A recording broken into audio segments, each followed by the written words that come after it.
Dios les bendiga, hermanos, sean todos bienvenidos. Gracias a Dios por los que hoy pudieron estar y también un saludo a los hermanos que están en la transmisión. Gracias a Dios que nos permite estar juntos, aunque sea por este medio, y vamos a inclinar nuestro rostro y vamos a orar, hermanos. Señor, en esta tarde le damos gracias, Padre, por su presencia en nuestras vidas. Gracias, Señor, por su Espíritu Santo, porque es el que nos impulsa a estar aquí, estar reunidos una vez más, Señor, como su casa espiritual, como su templo. Gracias, Señor, por esa comunión que usted ha puesto, Señor, los unos con los otros. Sabemos que eso es gracias al sacrificio de nuestro Señor Jesucristo. En esta hora, Padre, queremos que sea su Espíritu Santo quien nos esté enseñando su palabra, quien nos esté dirigiendo, que sea su Espíritu Santo quien esté quitando si hay algún corazón duro, algunos oídos sordos o algunos ojos que no ven, Señor. Muchas veces voluntariamente el hombre cierra su corazón, cierra sus oídos y cierra sus ojos para no escuchar su palabra, Señor.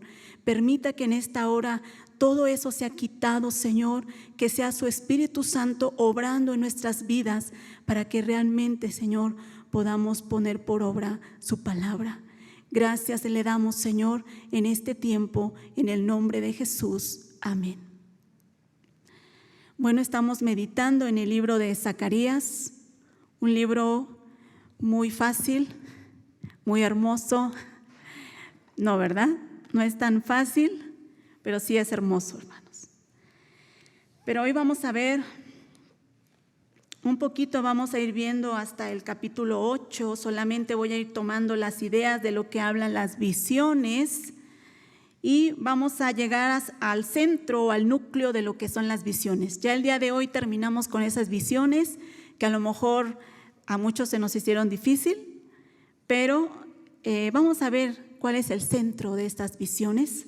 Y yo quiero iniciar, hermanos, poniendo un ejemplo acerca de un matrimonio, hermanos.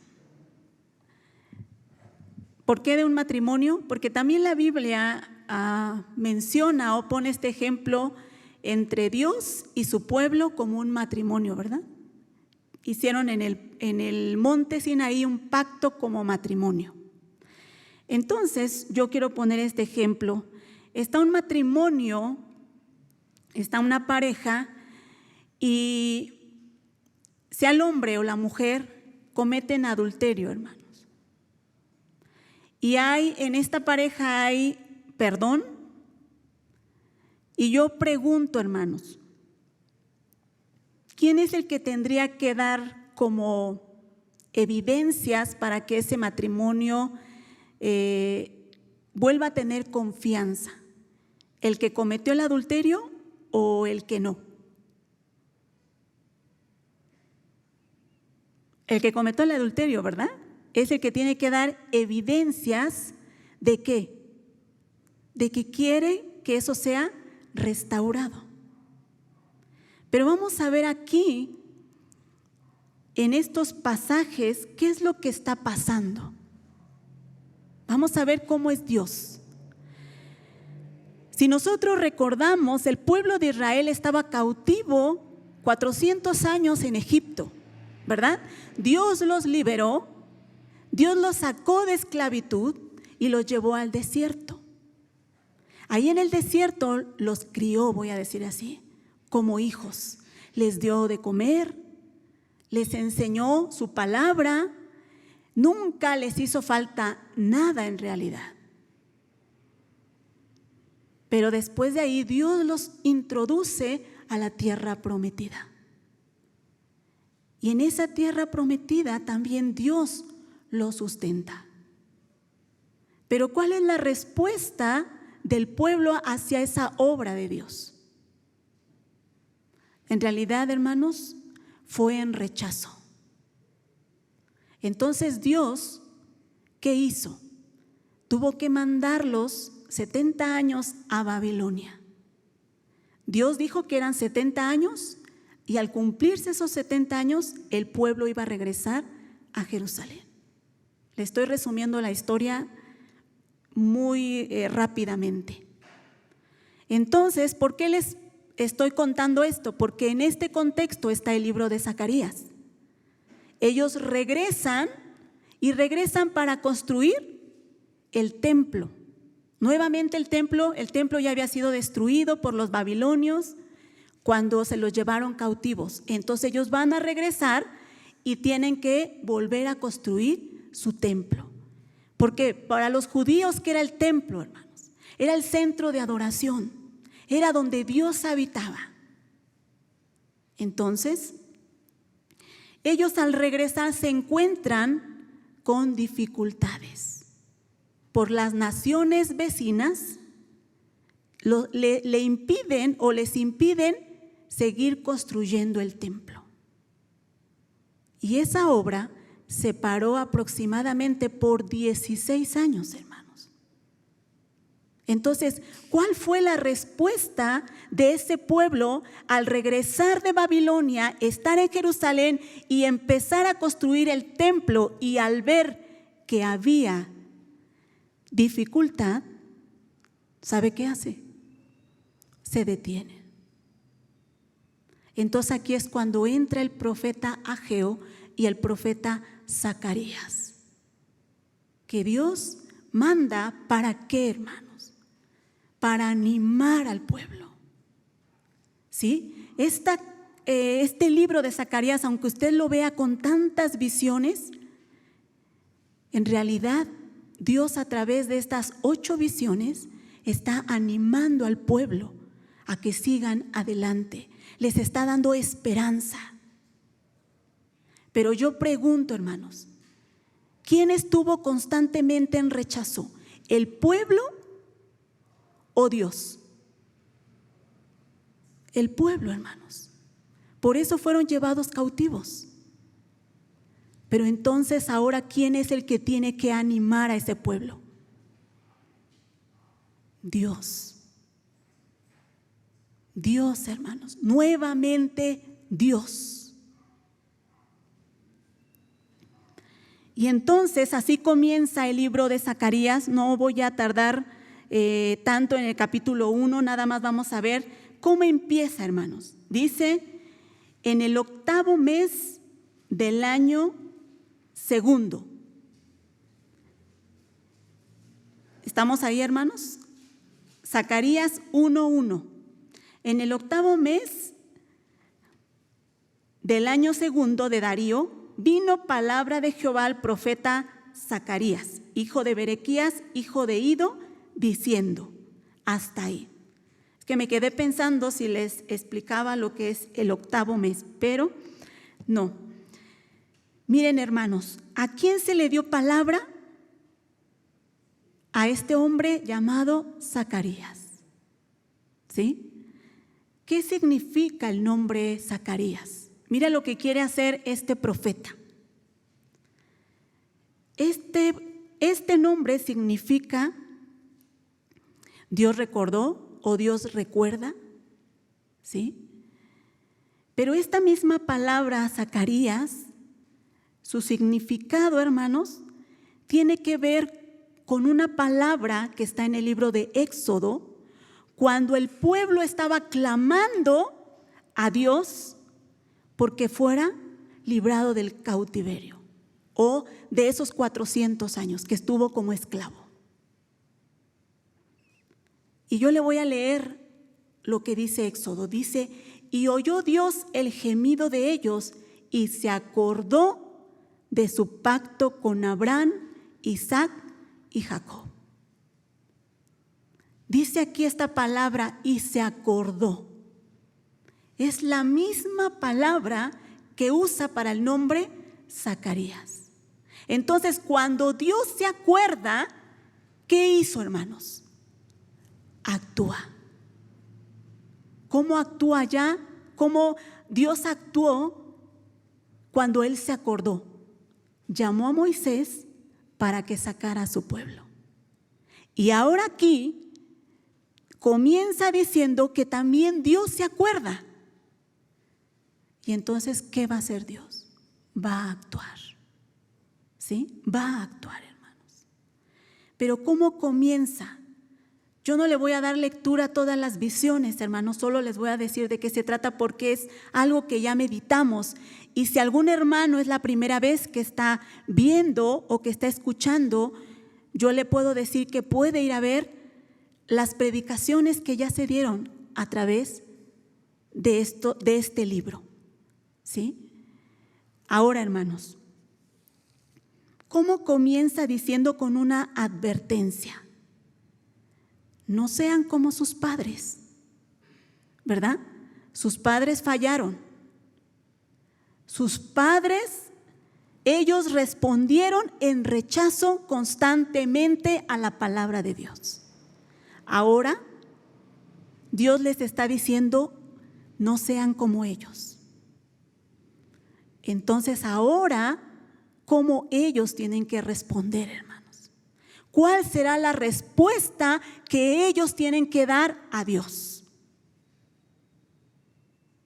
Y eso es lo que vamos a ir viendo. Dice en el verso 7, aquí también hay algo bien interesante, hermanos. Dice, a los 24 días del mes 11, que es el mes de Sabat, en el año 2 de Darío, vino palabra de Jehová al profeta Zacarías, hijo de Berequías, hijo de Ido, diciendo. Esto, hermanos, lo que el profeta Zacarías está trayendo a la memoria es que ellos recuerden la obra que Dios hizo muchos años atrás. Para esto sí vamos a ir a Deuteronomio 1, hermanos.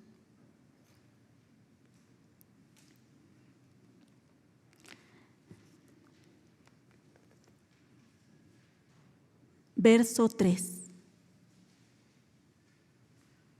Dice así, y aconteció que a los 40 años, fíjense en qué mes, en el mes 11, el primero del mes, Moisés habló a los hijos de Israel conforme a todas las cosas que Jehová le había mandado acerca de ellos. Hasta ahí. Yo lo único que quería ver es que ustedes vean qué mes es este. El mes 11. Y mire, volvemos otra vez a Zacarías.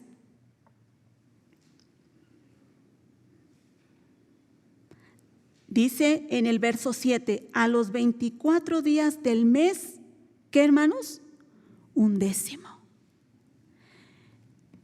Y aquí podemos pensar, hermanos, ¿qué significa el libro de Deuteronomio? El libro de Deuteronomio significa segunda ley. ¿Por qué segunda ley? Porque la primera ley Dios la dio en el libro de Éxodo, capítulo 20, al pueblo que había sacado. Pero después de 40 años, hermanos, Dios le da, voy a decir, la misma ley, pero a sus hijos. Ya no son los padres, ya son los hijos. Por eso lo da en el libro de Deuteronomio y le llaman segunda ley. Pero entonces, ¿qué queremos o qué quiero traer con esto aquí? Que Dios les está dando una segunda oportunidad al pueblo de Israel. Hermanos, cuando ellos salen de Babilonia, eso se le llama el segundo éxodo. ¿Y qué hace Dios? Les está dando una segunda oportunidad. Pero ahora la pregunta es, ¿cómo ellos van a responder a esa segunda oportunidad que Dios les está dando? Y entonces Dios comienza a decirles, hermanos, estas visiones. Estas visiones tienen una estructura de un sándwich, voy a decirlo así. ¿Sí? Y vamos a ver qué es el centro de ese sándwich, que es lo más importante. Empieza, dice que la visión con unos caballos, ¿verdad? Unos caballos, y esas visiones están explicadas, hermanos. Por eso yo no me voy a detener en cada visión, porque ya tiene su explicación ahí. Pero ¿qué significaban estos caballos? estos caballos, dice, que eran mandados por Dios, iban a traer juicio. ¿Sobre qué? Sobre las naciones que están reposadas, hermanos. Que están en reposo. ¿Qué es esto que están en reposo? O sea, que están viviendo su vida como ellos desean. No crea que cuando dice que ellos vinieron y dijeron, pues la tierra está reposada, es que no había ningún problema. No, hermanos. ¿Por qué? ¿Cómo sabemos esto? Mire lo que dice el 15. Y estoy muy airado contra las naciones que están, ¿cómo? Reposadas, porque cuando yo estaba enojado un poco, ellos agravaron el mal. O sea, ellos hicieron su propia voluntad, su propio deseo. Entonces Dios va a traer juicio. Está prometiendo esto al pueblo, pero también una restauración de un reino, una restauración del templo. El templo tiene que ver con el rey, con el reino. ¿Por qué? Porque en ese templo tiene que haber alguien que gobierna, y esto es Dios, que es el rey. Pero si nosotros vamos al capítulo 6, por eso les dije que era una forma de sándwich, hermanos, menciona también aquí a 4 carros, pero estos carros vienen con unos caballos o unos jinetes. Y entonces también va a empezar a mencionar que Dios va a traer juicio sobre las naciones, sobre esta tierra. Dios está prometiendo ese juicio y esa restauración. Si nosotros vemos la segunda visión, es acerca de estos cuernos en el verso 18 y los carpinteros, ¿verdad? Hermano, ¿qué significan estos cuernos? De la misma manera, significan poderío, fuerza. ¿Y qué estaban haciendo estas naciones con su fuerza, con su poderío? Estaban oprimiendo a su pueblo, estaban humillando, estaban en una opresión, los tenían como en una opresión, hermanos. Las naciones estaban, voy a decir así, reinando sobre el pueblo de Israel. El pueblo de Israel estaba oprimido.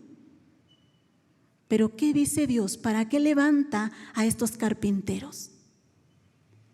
Para librarlos, para traer juicio sobre esas naciones. Y entonces esto es igual a la mujer con el efa, que nos habla en el versículo 5 al versículo 11, hermanos. ¿Qué es este efa? Dice que es una medida, que es una canasta donde está una mujer al centro, y esta mujer se llama maldad. También significa iniquidad, y en otras palabras significa pecado. ¿Qué está diciendo Dios aquí, hermanos? ¿Qué tiene que ver esto con los cuernos? Con esas naciones que tenían oprimido al pueblo en humillación. ¿Cómo es el pecado, hermanos? ¿Cómo nos tiene el pecado muchas veces? En opresión, humillados.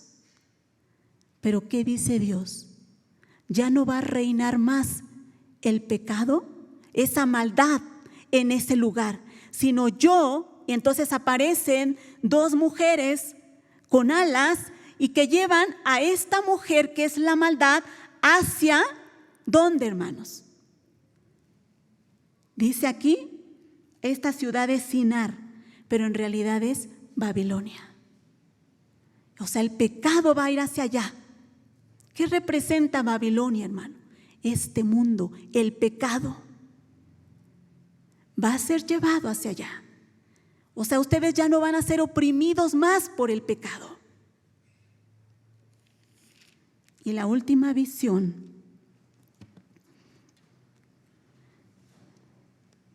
dice el verso 2, que voy a mencionar aquí, Se trata de una caña que está midiendo, ¿qué, hermanos? El templo, ¿verdad? Pero también aquí promete la restauración ¿de qué? De Jerusalén. Que esa Jerusalén va a ser llena, hermanos. En el capítulo 2 está diciendo esto Dios. Y esto es semejante ¿a qué? Al capítulo 5 de un rollo que vuela, hermanos. Que un rollo que tiene la palabra de Dios. Pero esa palabra trae juicio. ¿Sobre qué? Sobre aquellos que no andan conforme a esa palabra. Trae maldición, hermanos. Entonces, ¿cómo podemos unir esto con el capítulo 2? Dios está prometiendo una Jerusalén con unas medidas exactas, donde ya no tiene que entrar el pecado, hermanos, donde ya no tiene que habitar el pecado. Pero entonces, Dios les está prometiendo a este pueblo una y otra vez: yo voy a traer juicio sobre aquellas naciones que los oprimieron. Yo voy a quitar su pecado. Yo voy a restaurar Jerusalén. Pero ¿cómo Dios lo va a hacer, hermanos? ¿Cómo? Eso lo vamos a ver en el capítulo 3 y 4, que es el centro de este sándwich, hermanos. Pero solamente yo voy a ver un capítulo, el 3. ¿Por qué? Porque no me da tiempo, hermanos. Pero antes de ir al 3, yo quiero que vayamos al capítulo 1, versículo 13. ¿Cómo respondió Dios acerca de cuando le dicen que hasta cuándo Él tendrá misericordia o piedad de Jerusalén? Voy a leer el verso 12 para entender esto. Respondió el ángel de Jehová y dijo: oh Jehová de los ejércitos, ¿hasta cuándo no tendrás piedad de Jerusalén y de las ciudades de Judá con las cuales has estado airado por espacio de 70 años? ¿Y cómo responde Dios, hermanos? Y Jehová respondió: buenas palabras, palabras consoladoras al ángel que habla conmigo. Hermano, esto que está diciendo aquí es algo muy importante. Dice: y Jehová respondió buenas palabras. Esto podríamos decirlo como buenas noticias. Y esto nos hace pensar en alguien. Pero no solo eso, hermanos, sino también dice que las palabras fueron consoladoras. Hermanos, esta palabra consoladora, consolación, ¿sabe qué palabra es? Capernaum. Capernaum. De hecho, el nombre del pastor Nahum significa consolación, porque tiene que ver con esta palabra. Capernaum. Pero hermanos, cuando Jesús llegó a Capernaum, dice que llegó a la tierra de Zabulón y de Neftalí, y era una ciudad donde había oscuridad, donde estaba en tinieblas, que Él vino a traer consolación a ese lugar. Entonces, hermanos, esto nos indica hacia dónde Dios va a traer la restauración. ¿Dónde va a traer el reino? ¿De dónde va a llevar nuestro pecado? O el pecado, voy a decirlo así, de Jerusalén, de este lugar.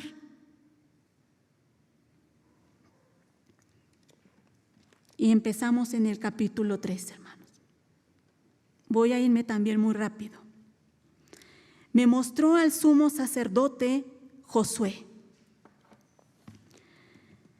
el cual estaba delante del ángel de Jehová, y Satanás estaba en su mano derecha para acusarle. Hermanos, este sacerdote Josué también fue uno de los que regresó del cautiverio. Pero ¿cómo lo menciona aquí? Como un sumo sacerdote.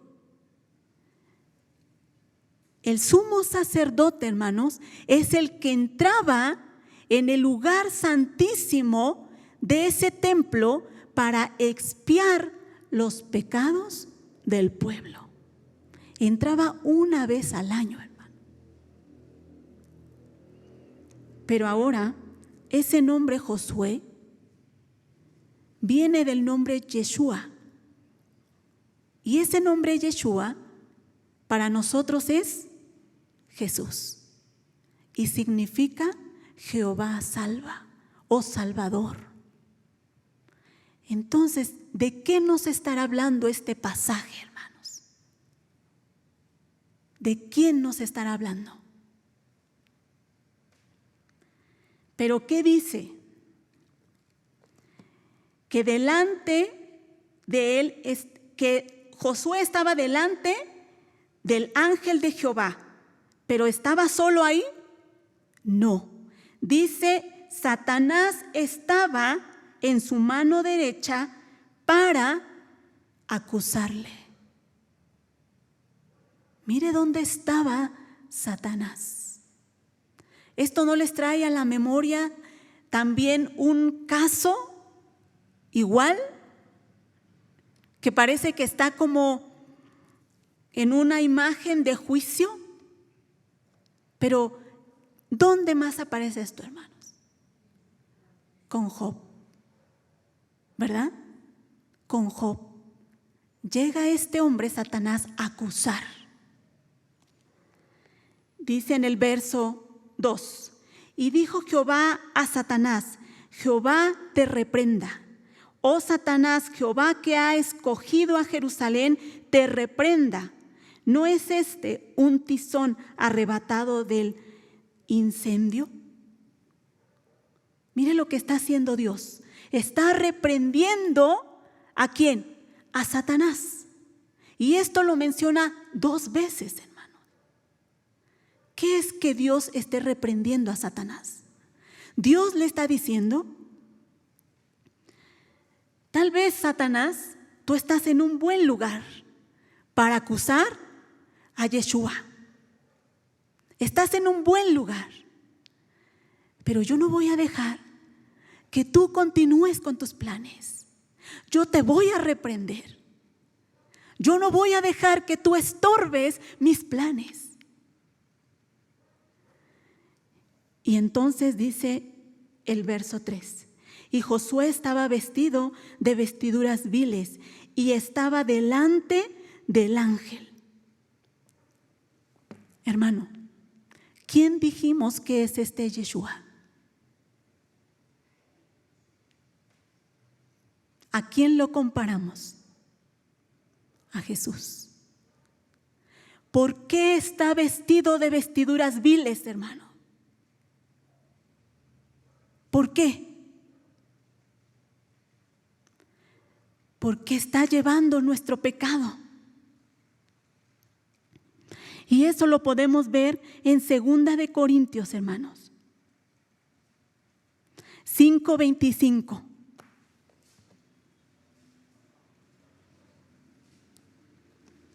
Dice así, al que no conoció pecado, por nosotros lo hizo pecado, para que nosotros fuésemos hechos justicia de Dios en él. Hermanos, Jesús tiene estas vestiduras viles, o este Josué, o este Yeshua. ¿Por qué? Porque por nosotros se hizo pecado. Es, hermanos, como si nosotros nunca hubiésemos pecado. Y realmente todo eso se le cargó ¿a quién? A Jesús. Nuestro pecado. Y podríamos ir a Apocalipsis capítulo 20, hermano. cuando nos habla acerca del verbo de vida, de este Jesús, ¿qué, hermanos? Que sus vestiduras están teñidas de sangre. ¿Cómo redimió nuestro pecado? ¿Cómo pagó nuestro pecado, hermanos? A través de su sangre. ¿Pero para qué? ¿Para qué, hermanos? Mire lo que dice aquí. Y habló el ángel y mandó a los que estaban delante de él diciendo, dice el verso 4, quítenle esas vestiduras viles. Y a él le dijo, mire cómo cambia de hablando en tercera persona. Ahora, ¿quién es el que quita eso? Mira que he quitado de ti tu pecado y te he hecho vestir de ropas de gala. Aquí sí, ¿quiénes son estos hermanos? Nosotros. Nosotros, hermanos. ¿Por qué Él tuvo esas vestiduras viles?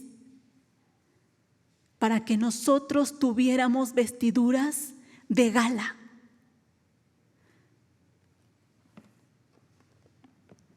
Hermanos, estas vestiduras de gala, esta palabra gala no significa como nosotros tal vez podemos entender ropas limpias, ropas, un traje, una bonita ropa. No es esto, hermanos. Estas vestiduras, esta palabra gala, es como que Dios quitó nuestra opresión. Como algo que está oprimido cuando usted quita un corcho de una botella y hace un ruido cuando usted saca el corcho, ¿sí? Hace un ruido, o sea, usted está quitando una opresión. Eso es lo que Dios hizo con nosotros. Dios quitó nuestra opresión del pecado. ¿Por medio de qué? Por medio de Yeshua.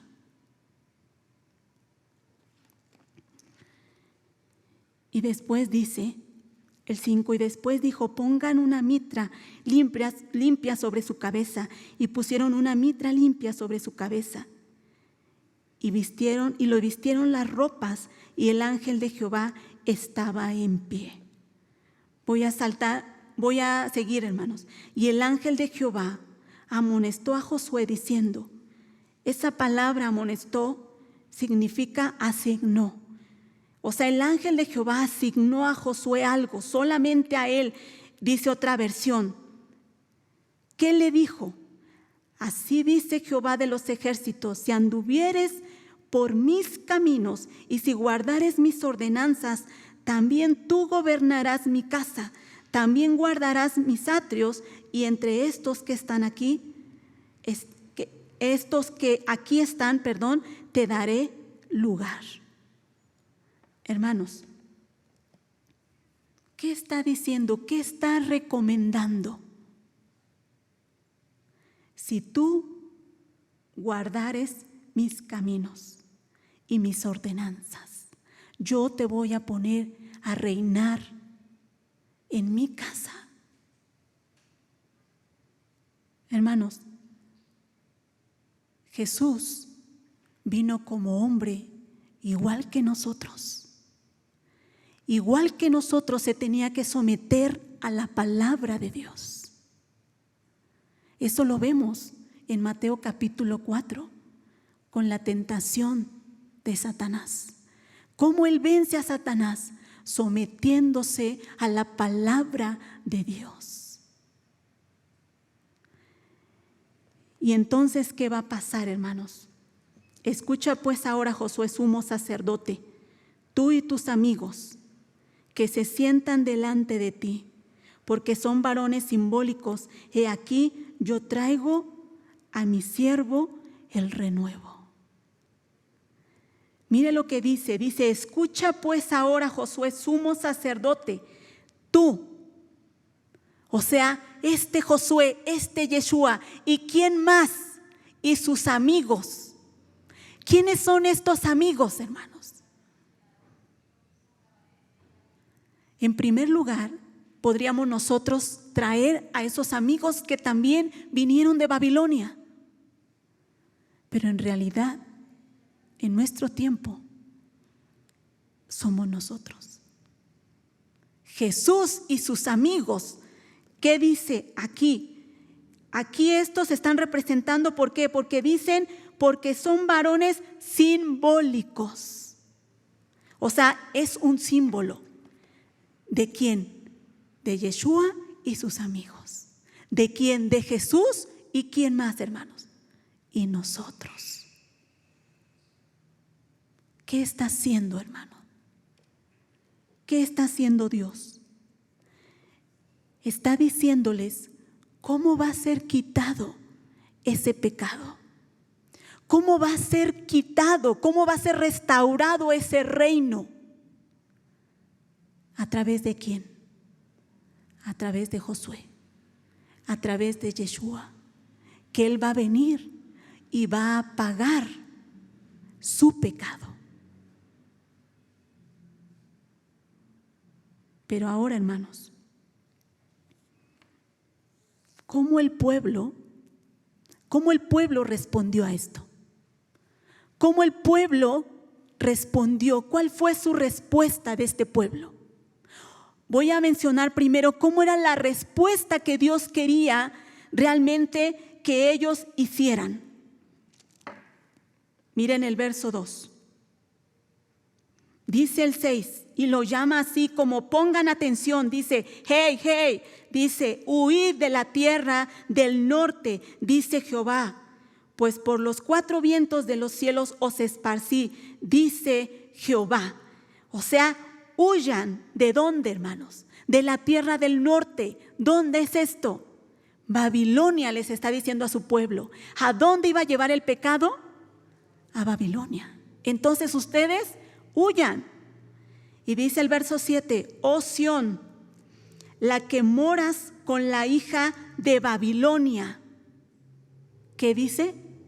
Escápate. Escapa de ahí. O sea, si Babilonia representa todo este mundo, hermanos, en este mundo mora el pecado, ¿qué está diciendo Dios? Escapa, huye del pecado. No habites juntamente con Babilonia. Esta es la respuesta que Dios espera, que nos habla primeramente aquí. Pero después, ¿qué nos está diciendo, hermanos? Lo que nosotros acabamos de ver en el capítulo 3, verso 7. Así dice Jehová de los ejércitos, si anduvieres por mis caminos y si guardares mis ordenanzas, dice, también tú gobernarás mi casa. ¿Qué espera Dios? Que uno guarde sus mandamientos y sus ordenanzas. Y lo que meditamos el día de hoy, capítulo 6, versículo 15 al final, dice la última parte. Y esto sucederá si oyeres obediente la voz de Jehová vuestro Dios. ¿Cuál es la respuesta que Dios espera? Que huyan del pecado, que guarden sus mandamientos, que escuche su voz. Esto es la respuesta de Dios. Pero ¿qué hizo el pueblo, hermanos? ¿Qué hizo el pueblo? El libro de Malaquías. Vamos a Malaquías, que es el libro que sigue, hermanos. Solamente le voy a dar lectura a unos versos. Verso 7. Voy a leer desde el verso 6 para que se entienda. Dice, el hijo honra al padre y el siervo a su señor. Si pues soy yo padre, ¿dónde está mi honra? Y si soy señor, ¿dónde está mi temor? Dice Jehová de los ejércitos a vosotros, oh sacerdotes, que menospreciáis mi nombre y decís, ¿en qué hemos menospreciado tu nombre? En que ofrecéis sobre mi altar pan inmundo y dijisteis, ¿en qué te hemos deshonrado? En que pensáis que la mesa del Señor es despreciable. Dice, y cuando ofrecisteis el animal ciego para el sacrificio, no es malo? Asimismo, cuando ofreciste el cojo y el enfermo, ¿no es malo? Entonces dice Dios, a ver, preséntaselo pues a tu príncipe. ¿Acaso se agradará de ti o le será acepto? Dice Jehová de los ejércitos. Hermanos, ¿cómo respondió el pueblo? Esto es después de Zacarías. ¿Cómo respondió a lo que Dios les estaba diciendo? Yo voy a quitar tu pecado. Yo voy a restaurar Jerusalén. Yo voy a quitar a aquellos que te están oprimiendo. Pero ¿qué hizo el pueblo, hermanos? ¿Qué hizo el pueblo? Perdió toda sensibilidad a las cosas de Dios, que ni siquiera se daban cuenta que estaban pecando, que Dios les está diciendo, ¿dónde está mi honra? Si yo soy su Dios, ¿dónde está mi temor? Pero ellos preguntaban, pues ¿en qué? ¿En qué te hemos fallado, Señor? Si yo vengo a los servicios, ¿en qué te estoy fallando si yo ofrendo?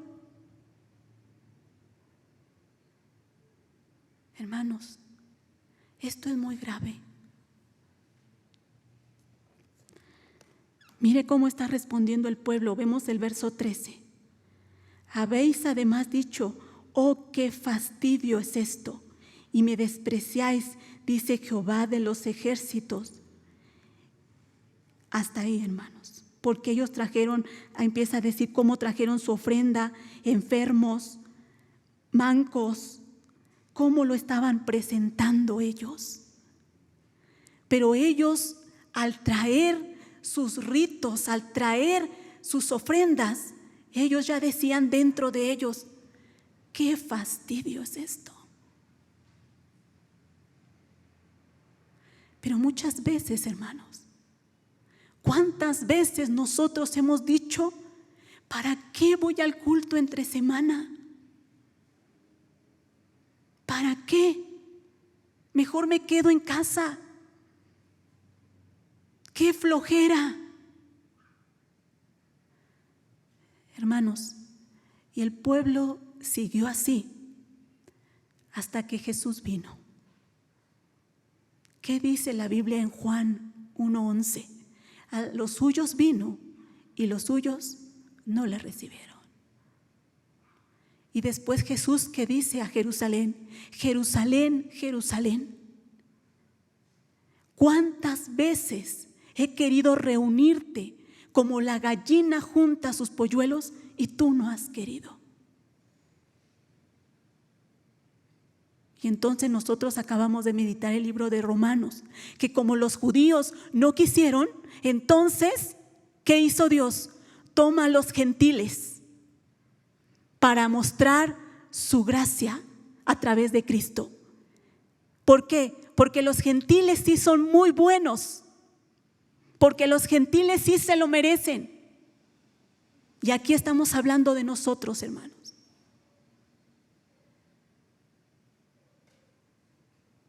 Dios trajo esto a mí. ¿Por qué, hermano? Yo no iba a predicar el día de hoy. Yo no sabía qué tema dar. El Señor me dio el tema ayer en la mañana. Pero el Señor sabe que me gusta prepararme de tiempo. Hermanos, esta semana pasada mis actividades fueron totalmente diferentes. Ahora yo ya tengo que ocupar horas para llevar a mi hija a la escuela y luego ir a traerla. Es horas que yo no me esperaba de esta manera. Que yo le dije a varios hermanos, ahora entiendo, hermanos, a los que trabajan. Porque yo venía sin ganas. de escuchar tal vez la predicación que se dio ese día. Yo vengo cansada y al otro día uno está cansado para levantarse a meditar la palabra de Dios. Yo entendí a tal vez muchos hermanos que trabajan, pero hermanos, a su vez también entendí que nuestra vida es una lucha con este mundo.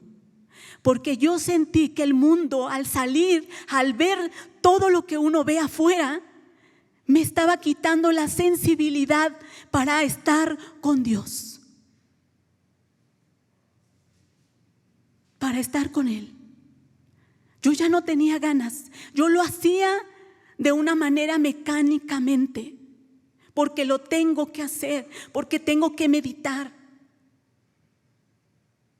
Y por eso yo no sabía qué compartir. ¿Por qué? Porque lo estaba haciendo mecánicamente.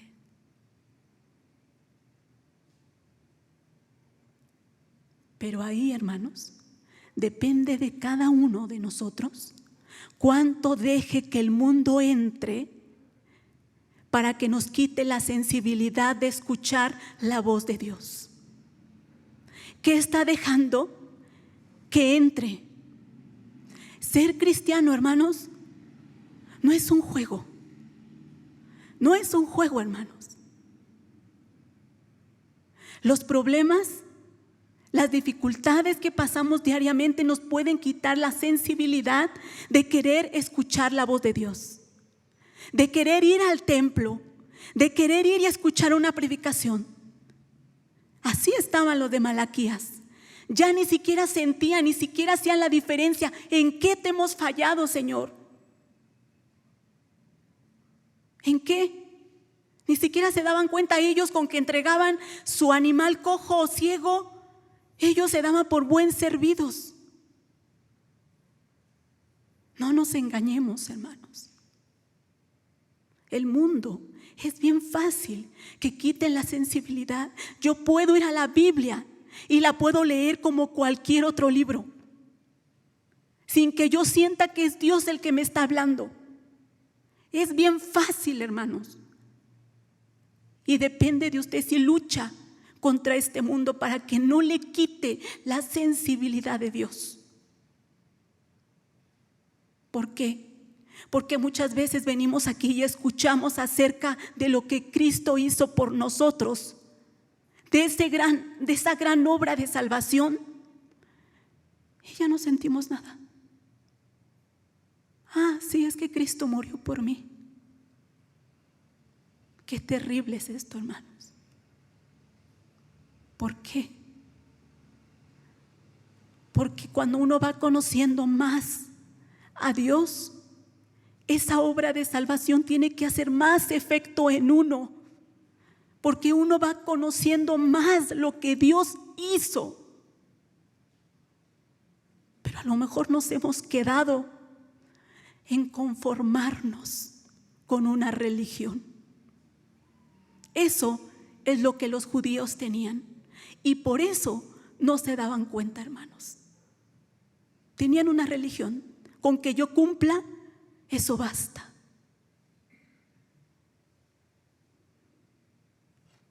Voy a terminar. Vamos a Corintios, hermanos. Romanos, lo que meditamos. Cuando yo medité, yo vi esto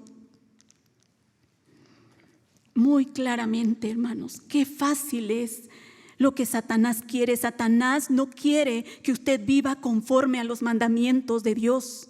No viva un cristianismo superficial, hermano. Es fácil caer en un cristianismo superficial. Mire lo que dice capítulo 1 de Romanos, versículo 25.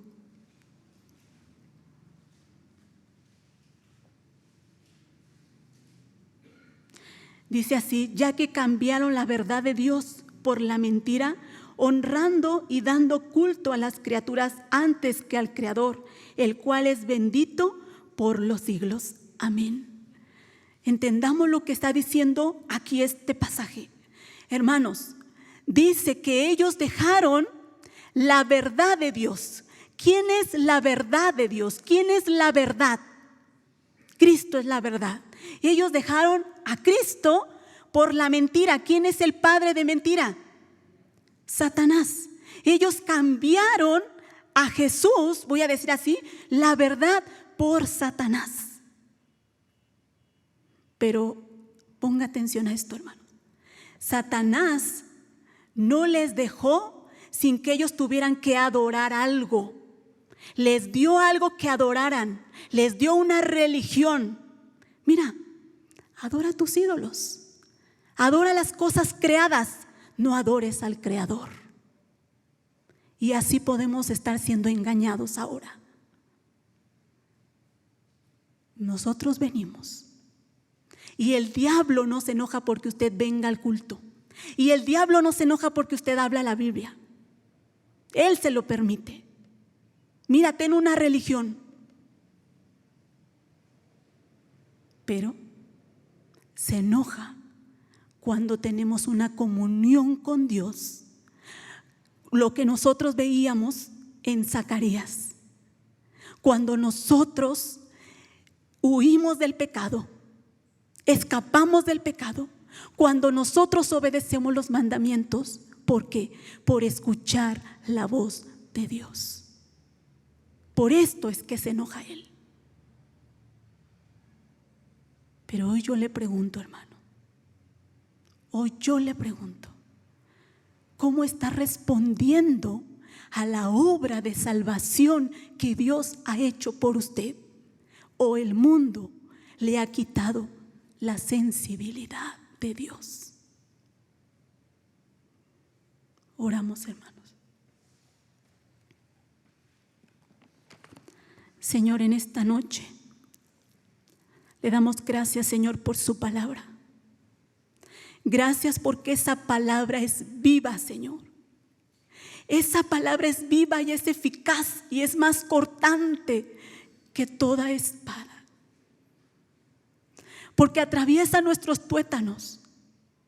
Nos hace ver, Señor, en lo que estamos fallando. Yo le ruego, Señor, que cada día, Señor, nosotros podamos enfrentar este mundo realmente viviendo su palabra, aferrándonos, Señor, a un cristianismo verdadero. Y no solamente decir que soy cristiano por palabra. Señor, perdónenos si hemos dejado que el mundo entre y que nos quite la sensibilidad de quién es usted. Ayúdenos a luchar contra este mundo. Y sabemos, Señor, que no estamos solos, que su Espíritu Santo nos ayuda a luchar con este mundo, que es muy fácil que nos desvíe. Pero no solo es el mundo, muchas veces son los problemas, las enfermedades, las dificultades que tenemos en casa, aparte de este mundo. Y muchas veces todas esas cosas nos quitan la sensibilidad de quién es usted y de esa obra de salvación y de acercarnos a su palabra. Ayúdenos, Señor, a que constantemente podamos sentir, Señor, y podamos vivir esta palabra, porque es viva y transforma nuestros corazones. Gracias, Señor, porque usted es bueno, porque usted es fiel, porque usted nos regresa con su vara y con su cayado cuando nos estamos desviando del camino y no tenemos palabras con qué agradecerle. Gracias, Señor, en el nombre de Jesús. Amén. Dios les bendiga, hermanos.